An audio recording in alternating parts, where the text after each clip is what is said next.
Break के बाद आप सभी का एक बार फिर स्वागत है। रुख करेंगे खबरों की ओर।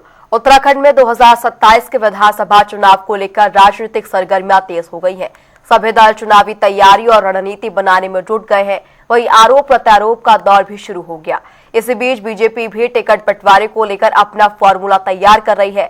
पार्टी की रणनीति और चुनावी तैयारी को लेकर हमारे संवाददाता अरुण सैनी ने महेंद्र भट्ट से खास बातचीत की। देखिए। 2027 विधानसभा चुनाव को लेकर चुनावी वर्ष अब शुरू हो चुका है, तो ऐसे में राजनीतिक दलों ने तमाम रणनीति इख्तियार करनी शुरू कर दी है, तमाम तैयारी चल रही है। इसी के साथ ही जैसे जैसे चुनाव का वक्त नज़दीक आ रहा है, आरोप प्रत्यारोप की राजनीति भी लगातार प्रदेश में बढ़ रही है। इसी के अलावा और भी कई अन्य मुद्दे हैं, उन सभी को लेकर आज बातचीत करेंगे। भारतीय जनता पार्टी किस तरीके की रणनीति इख्तियार कर रही है 2027 के विधानसभा चुनाव को लेकर, उन सभी विषयों पर आज बातचीत करने के लिए हमारे साथ भारतीय जनता पार्टी के प्रदेश अध्यक्ष एवं राज्यसभा सांसद महेंद्र भट्ट जी हमसे बातचीत करेंगे। सर, जनता टीवी में आपका स्वागत। धन्यवाद जनता टीवी का। सर, पहला सवाल तो यही है, जो प्रदेश में इस वक्त लगातार चर्चाएं हैं दायित्वधारियों को लेकर, जो समय समय पर चर्चाएं चलती है कि दायित्वधारियों की सूची आएगी। आखिर कहां जो दायित्वधारियों की सूची है वो कहां अटकी हुई है? क्या कारण हो रहा है कि अभी तक इतना लेट इसमें हो रहा है? देखिए, पहली बात तो मैं आपको स्पष्ट कर दूं, कभी कोई विलम्ब होता नहीं। 70 दायित्वधारी हमारे बन चुके हैं और अभी 10, 15, 20 की और सूची हम निकलेगी। सूची का चयन हो चुका है, केंद्र की अनुमति के लिए गई हुई है। बाद में वाले मुख्यमंत्री जी किसी भी दिन उस सूची को भी घोषित करेंगे। कार्यकर्ता संगठन में समाहित होता है, संगठन का कार्यकर्ता ही सरकार को भी चलाता है। इसलिए सूची बनाते समय हमने सब बातों का ध्यान रखा हुआ है। हमने क्षेत्र का भी ध्यान रखा है, कार्यकर्ता की क्षमता का भी ध्यान रखा है और इस आधार पर हमने एक अच्छी सूची तैयार की हुई है। और हमारे 70 और अभी जो संख्या नहीं आएगी उसको जोड़ते हुए सब कार्यकर्ता हमारे 2027 के चुनाव के लिए कटिबद्ध होकर काम करेंगे। और हम लोगों ने तय किया है कि इस बार हम प्रत्येक दायित्वधारी को भी कोई न कोई विधानसभा में किस प्रकार से चुनाव प्रबंधन को देखना है, उस काम में सबको जोड़ेंगे। क्या दायित्वधारियों के साथ साथ जो मंत्रिमंडल विस्तार को लेकर कई विधायकों इंतजार कर रहे हैं, जो क्या उनका इंतजार की सीमा भी खत्म होगी दायित्वों के साथ? यूपी का भी होना है, उत्तराखंड का भी विशेष है और मुझे लगता है कि बहुत जल्दी केंद्र नेतृत्व हरी झंडी दे देगा। वो कोई लंबे दिन उसमें लगने वाले नहीं होते हैं, एक दिन का काम होता है। जैसी अनुमति आएगी माननीय मुख्यमंत्री परिवहन विस्तार को कर देंगे। सर, इस बार जो चुनाव होना है, टिकटों को लेकर का आपका भी बयान आया, जो एक व्यक्ति एक पद के फॉर्मूले पर भारतीय जनता पार्टी इस वक्त चलती हुई इस बार दिखाई दे रही है। जो दायित्वधारी बनाए जाएंगे, क्या उन्हें टिकटों में भी भागीदारी दी जाएगी या टिकट का क्या फॉर्मूला भारतीय जनता पार्टी इस बार 2027 के विधानसभा चुनाव को लेकर तैयार कर रही है? देखिए, भारतीय जनता पार्टी जीत को आधार बनाती है और चुनाव में जीत ही महत्वपूर्ण होती है। इसलिए प्रत्याशी का चेहरा जब भी घोषित हो, लेकिन हमारा कमल का फूल कार्यकर्ताओं के मन मस्तिष्क में प्रत्याशी के रूप में रहता है। जहाँ तक दायित्वधारी है, हमारे अन्य जो कार्यकर्ता हैं, निगम के अध्यक्ष हैं, पालिकाओं के सभासद, ये निर्वाचित व्यक्ति है ही। तो इन सबको पार्टी जिसको भी चेहरे के रूप में लाएगी उसको जिताने के काम में इन सबको लगना है, ये हमने कहा है। लेकिन फिर भी जीत को हम महत्वपूर्ण रखेंगे और ऐसा लगता है कि कहीं कोई जीतने वाला कार्यकर्ता वो हमारा महापौर भी होगा, फलां होगा, तो सुबह पार्टी विचार करती है। लेकिन आज की तारीख में यही है कि सभी को पार्टी प्रत्याशी को जिताने में काम करना, जो निर्वाचित है और जो दायित्वधारी है। इस बार ये भी चर्चाएं चल रही है कि इस बार भारतीय जनता पार्टी जो जब जैसा आपने कहा कि जिताऊ कैंडिडेट देखा जाएगा, ये भी माना जा रहा है कि इस बार जो सर्वे भारतीय जनता पार्टी ने कराया उसमें कई सीटिंग एमएलए जो हैं उनके टिकट कट सकते हैं। इस तरीके की चर्चाएं भी हैं, जो चाहे वो भले ही 5 बार का विधायक हो या 4 बार का विधायक हो या 3 बार का हो, उसका टिकट भी इस बार कट सकता है। देखिए, मैंने कहा ना, जीत को ही आधार बनाते हैं। पार्टी हर प्रकार के सर्वे कराती है, राज्य सरकार की ओर से हमारी जो स्टेट पार्टी यूनिट है पार्टी की, वो भी सर्वे कराती है, सेंट्रल यूनिट सर्वे कराती है। बाद में सेंट्रल पार्लियामेंट्री बोर्ड बैठता है और पूरे सब प्रकार की चर्चा के बाद जो प्रत्याशी घोषित होता है उसमें कई बार हम तो अपेक्षा ये करेंगे कि साल भर अभी किसी विधायक का टिकट न कटे, ये हम सबका प्रयास रहता भी है।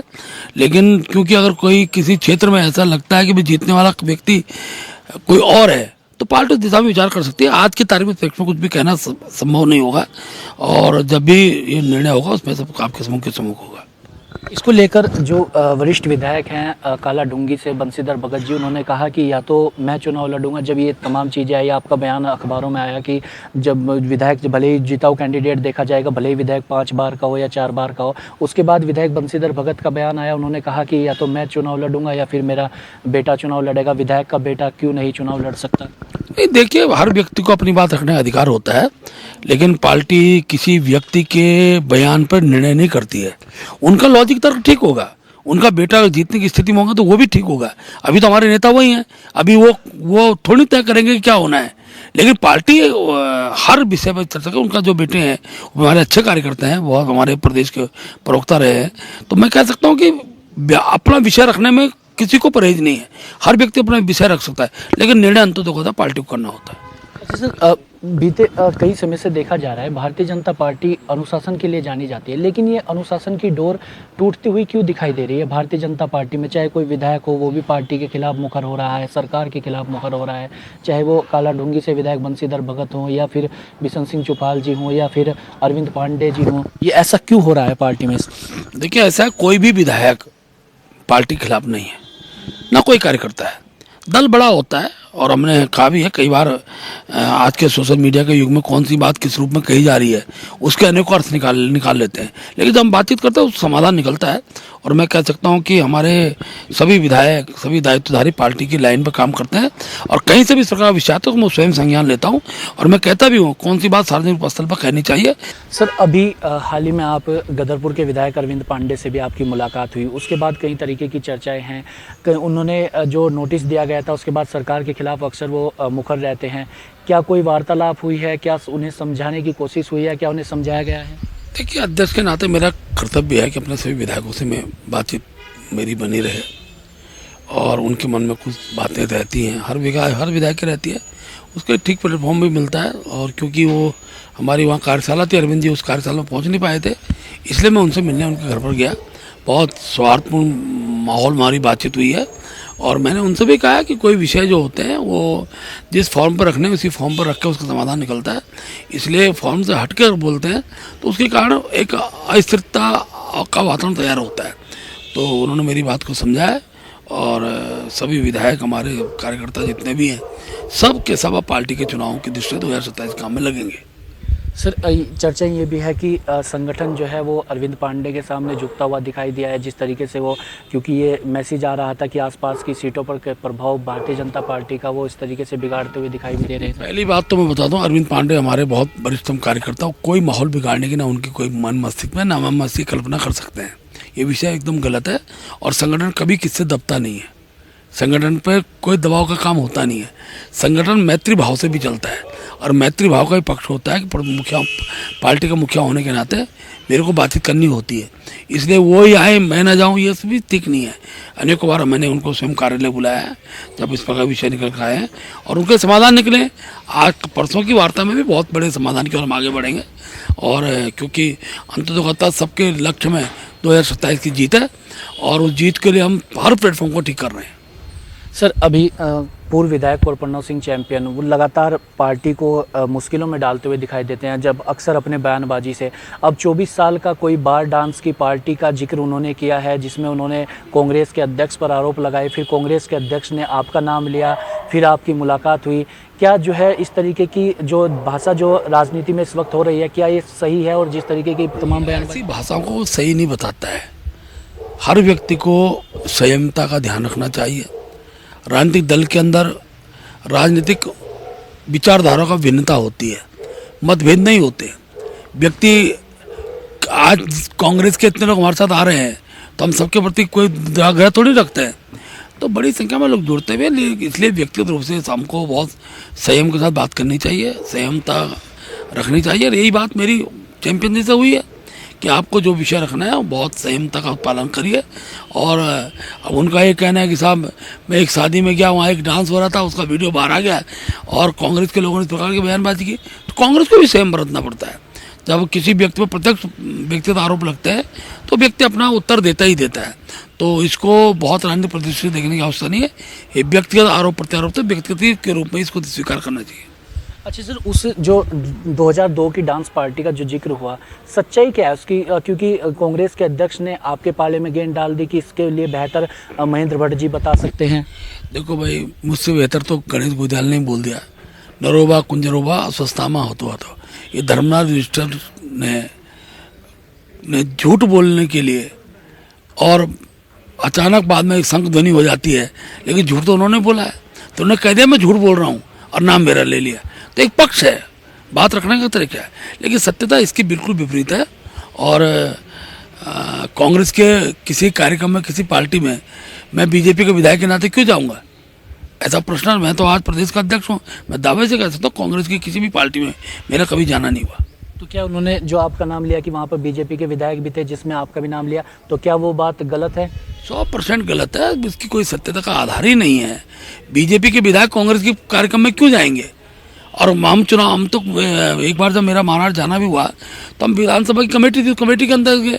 कमेटियों में भले ही दोनों दलों के लोग होते हैं, तो एक बार उनसे नमस्ते भी हुई है, लेकिन किसी कांग्रेस की पार्टी में जाना ये अपने आप में मिथ्या है और इसका मैं खंडन करता हूँ। सर, अभी 16 फरवरी को कांग्रेस ने राजभवन घेराव किया, तो कांग्रेस को का कहना है कि उस राजभवन घेराव से भाजपा की सीटें नहीं आएंगी, 2027 में कांग्रेस की सरकार बनेगी। काफ़ी गदगद कांग्रेस पार्टी नज़र आ रही है। क्या चुनौती आप कांग्रेस को मान रहे हैं? पूरा कार्यक्रम टाइम फिसता, जितना बोला गया उतने लोग पहुँचे नहीं। हमने मोदी जी की एक सभा में 1.5 लाख लोग हमारे लोग आए। अभी अमित शाह जी का 7 तारीख कार्यक्रम बन रहा है, आप देखें कितनी बड़ी संख्या में लोग आते हैं। 22 तारीख को श्रीनगर के अंदर हमारी बड़ी रैली होगी। आप देख सकते जनता का पूरा समर्थन भारतीय जनता पार्टी के साथ है, लेकिन क्यों अपोजिशन में है और बिना बिंदुओं के, बिना विषयों के, बिना डिमांड के प्रदर्शन करना है। और वो लोग भवन में गए, उन्होंने अपना प्रदर्शन किया, लेकिन उस प्रदर्शन अभी तक भी किन मांगों को लेकर प्रदर्शन किया, इसको ना तो उन्होंने राज्यपाल को इस दिशा में कोई चर्चा की, ना ज्ञापन देने गए। केवल हल्ला मचाना और हल्ला मचाकर एक अपना कुछ लाभ जुटाने की अपेक्षा करना, वही कांग्रेस का आंदोलन रहा है। और हम इसको मानते हैं कि इतना बड़ा अपोजिशन का दल होने के बाद भी उसके पास आज जनता का समर्थन नहीं है। अच्छा सर, भाजपा की कोर कमेटी की बैठक भी अभी हुई थी जिसमें सभी पहुंचे भी थे। कहीं उसमें मंत्री नहीं पहुंचे, कहीं पूर्व मुख्यमंत्री उसमें नहीं पहुंचे, और उसके बाद वो तो है ही, उसके बाद आपकी भी और त्रिवेंद्र सिंह रावत जी, अनिल बलूनी, सबकी अलग से बैठक वहां पर हुई। उसके बाद चर्चाएं हैं कि उस बैठक में क्या ऐसा हुआ, क्या ऐसी ज़रूरत पड़ गई कि अलग से जो है बैठना पड़ गया, क्या है उस बैठक में? क्या बात तो मैं स्पष्ट कर दूँ कि पार्टी की जो कोर कमेटी है वो संख्या जितनी थी सभी लोग उपस्थित थे। कोर कमेटी केंद्र द्वारा ही घोषित होती है और सब लोग आए थे। नड्डा जी के अध्यक्षता में वो बैठक बहुत प्रभावशाली, उनका मार्गदर्शन को प्राप्त हुआ। बाद में कोई बैठक ही नहीं थी। अगर कहीं पर बैठ के चाय पीना, हम एक परिवार के लोग हैं और बैठ के चाय पियेंगे तो अनिल बलूनी का बीजेपी से बाहर हैं क्या? त्रिवेंद्र जी बीजेपी के बाहर हैं क्या? मैं बाहर हूँ। हम लोग बैठ के अगर एक स्थान में चाय पीने के लिए बैठते हैं तो ये इशू तो मीडिया का जगत का निर्माण किया हुआ इशू है। वो चाहते नहीं है कि कहीं ना कहीं कोई अपोजिशन का जो पक्ष है उसको लगता है कि त्रिवेंद्र रावत, अनिल बलूनी और महेंद्र भट्ट अलग अलग है। ऐसा नहीं है, हम एक साथ बैठते भी हैं, चाय भी पीते हैं, मिलते भी हैं। इसलिए उसको कोई राजनीतिक प्रतिष्ठा देखने की आवश्यकता नहीं है। सब लोग बीजेपी को जिताने में 2027 में कटिबद्ध है। उसी भाव के साथ वो हमारी कोर कमेटी की बैठक थी जो विधिवत रूप से संपन्न हुई और हमने कार्यक्रम श्रृंखला उस दौरान तैयार की है। सर, 9 मार्च से बजट सत्र भी शुरू हो रहा है। इस बार बजट से क्या उम्मीदें हैं? किस तरीके से महिलाओं को लेकर या क्या विशेष फोकस इस बार बजट में रहने वाला है? देखिए, मैं गदगद हूँ कि उत्तराखंड के साथ जितने राज्य बने थे उन राज्यों के सापेक्ष हमारा बजट 1 लाख करोड़ से ज़्यादा का इस बार आने वाला है। ये इस राज्य के लिए बहुत बड़ी बात है। सरकार उस दिशा में जहाँ पूंजीगत व्यय को बढ़ाएगी और उत्तराखंड के परिप्रेक्ष्य में जो आवश्यकताएं हैं उसमें बजट का जो वितरण होगा वो बहुत व्यवहारिक और वैज्ञानिक तरीके से होगा। और मुख्यमंत्री पुष्कर धामी जी ने सदैव गरीब की चिंता की है, युवाओं की चिंता की है, महिलाओं की चिंता की है। इन सब के लिए बजट में कुछ न कुछ प्रावधान होगा, ऐसा मैं विश्वासपूर्वक कह सकता हूँ।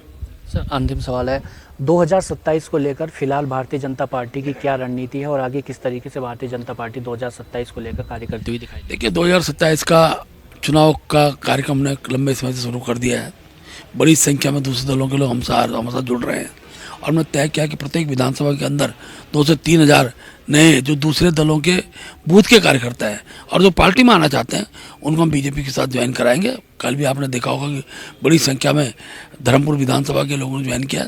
धर्मपुर विधानसभा हमारी ऐसी विधानसभा हो गई है जहाँ हमने 2000 से ज़्यादा जो दूसरे दलों के लोगों को ज्वाइनिंग करा दिया है।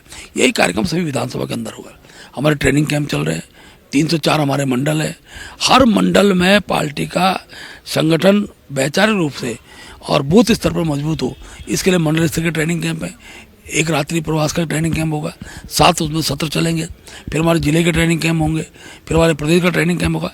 कार्यकर्ताओं को बौद्धिक, वैचारिक और बूथ प्रबंधन के लिए निपुण करने का जो हमारी योजना है वो योजना हम फलीभूत कर रहे हैं, जो 2027 चुनाव के लिए हमको बहुत लाभकारी सिद्ध होगी। अच्छा सर, एक सवाल और आ गया है इसी के बीच। आपने कहा कि लगातार जो सदस्यता अभियान भारतीय जनता पार्टी का चल रहा है, लगातार कांग्रेस हो या अन्य दलों से लोग आ रहे हैं। सवाल पार्टी के अंदर भी इस तरीके की चर्चाएं होती है और बाहर भी होती है कि भारतीय जनता पार्टी का जो अपना कार्यकर्ता है वो कहीं ना कहीं इससे ठगा सा महसूस कर रहा है, जिस तरीके से अन्य लोग पार्टी में आ रहे हैं और अपने जो भारतीय जनता पार्टी का खाँटी कार्यकर्ता है उसको मौका नहीं मिल रहा है। भारतीय जनता पार्टी का एक एक कार्यकर्ता को पार्टी सम्मान देती है। ये पार्टी आज इतनी बड़ी बनी है, विश्व की सबसे बड़ी पार्टी बनी है, जो बड़ी संख्या में लोग आ रहे हैं। जब व्यक्ति पार्टी के अंदर आ जाता है वो बीजेपी का कार्यकर्ता बनता है। उसके लिए हम ट्रेनिंग कैंप चलाते हैं, वैचारिक रूप से जोड़ते हैं। इसलिए वरिष्ठ कार्यकर्ता को कभी हमने सम्मान देने में कोई कमी नहीं की है। हर वरिष्ठ कार्यकर्ता पार्टी सम्मान देती है, उससे पार्टी आगे बढ़ती है। सर लास्ट वाला है, अभी आप ऋषिकेश में एक होली मिलन कार्यक्रम में गए थे, वहाँ पर हरक सिंह रावत भी पहुँचे, आप भी पहुँचे। हालांकि वो हंसी ठाकों की बात थी, आपने हंसी हंसी में कहा कि जो है हरक सिंह रावत जी के लिए दरवाजे खुले हुए हैं। क्या वाकई ही दरवाजे खुले हैं? क्या कुछ ऐसी बातचीत भाजपा की हरक सिंह रावत जी से चल रही है? नहीं, वो होली मिलन कार्यक्रम था और उन्होंने कहा कि मैं तब तक माला नहीं पहनूंगा जब तक कि कांग्रेस की सरकार नहीं आती है। तो मैंने कहा भाई वो माला तो तुमको तब तक नहीं पड़ेगी, माला अगर चाहिए तुमको तो तुम्हें यहीं आना पड़ेगा, यही माला मिल सकती है क्योंकि सरकार हमारी बनने वाली है। और मैंने ये भी कहा कि तुम्हारे घर में तो हमारा कमल है ही, उनकी जो पुत्र वधू है वो हमारी कार्यकर्ता है। इसलिए मजाक का पक्ष था, होली बुरा ना मानो, होली इसका विषय था। लेकिन हमने दरवाजे सबके लिए खोल रखे हैं और हमने कभी ये नहीं कहा कि कोई कितना वरिष्ठ कांग्रेसी भी अगर आता है तो ठीक है, गुणदोष का पक्ष होता है। पार्टी की जो ज्वाइनिंग कमेटी है उससे निर्णय करती है और जब भी ऐसा प्रस्ताव आएगा तो विचार करेंगे। क्या कुछ कांग्रेस के नेताओं से बातचीत चल रही है जो वरिष्ठ नेता हैं? क्योंकि कई बार आप कह भी चुके हैं कि कांग्रेस के कई वरिष्ठ नेता हमारे संपर्क में हैं। कई वरिष्ठ तो आ चुके हैं ना, कई वरिष्ठ आने को तैयार हैं, तो बातचीत सबसे होती है, समय पे सबको आपके सम्मुख सब दिखाएंगे। तो ये थे हमारे साथ भारतीय जनता पार्टी के प्रदेश अध्यक्ष महेंद्र भट्ट जी। और साफ तौर पर चाहे वो भारतीय जनता पार्टी की 2027 के विधानसभा चुनाव की रणनीति हो या पार्टी में बढ़ रही अनुशासनहीनता हो या फिर अनुशासन की डोर टूटती हुई जो दिखाई दे रही है उसको लेकर के हो, या 2027 में पार्टी में किस तरीके से टिकट बंटवारा होगा उसको लेकर के हो, सभी विषयों पर अपनी बात रखी है हमारे साथ जनता टीवी में। और आगे अब देखना होगा कि 2027 के विधानसभा चुनाव में भारतीय जनता पार्टी किस तरीके से चुनाव में जाती है और जो लगातार जो चीज़ें भारतीय जनता पार्टी में इस वक्त देखने को मिल रही है वो कितनी सही होती हैं, तमाम चीज़ें देखने वाली होंगी। अपने सहयोगी रोहित के साथ मैं अरुण सैनी, जनता टीवी, देहरादून।